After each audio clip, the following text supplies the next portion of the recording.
Maka kampung-kampung yang kalau nama masjid, pegat masjid. Buna masjid.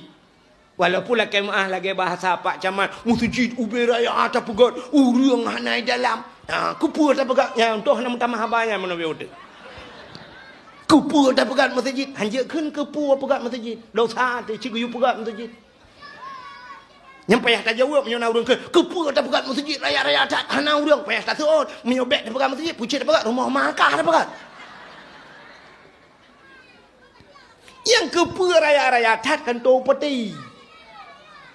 Kupur raya dah. Hai jeng kupur lah kantor peti duk rapat je masjid. Wa pang apa macam bak kantor mbak jalan tak peruk pim tamon urang ya cak.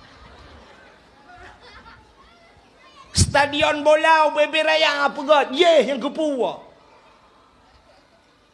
Ye yang kupur tak pegat. Pegat tempat futsal BB Raya kupur nyen payah tanya kupur. Masjid hanya pegat kupur pegat masjid. Pegat je beraya.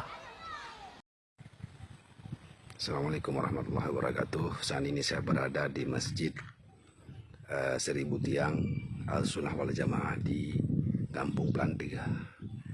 Bapak Ibu sekalian bisa lihat kawan-kawan, ini tiangnya sangat banyak sekali, sangat luas ya, dan belum selesai tempat Abu Seman Plantiga ya, sepanjang mata memandang ini baru selesai sedikit.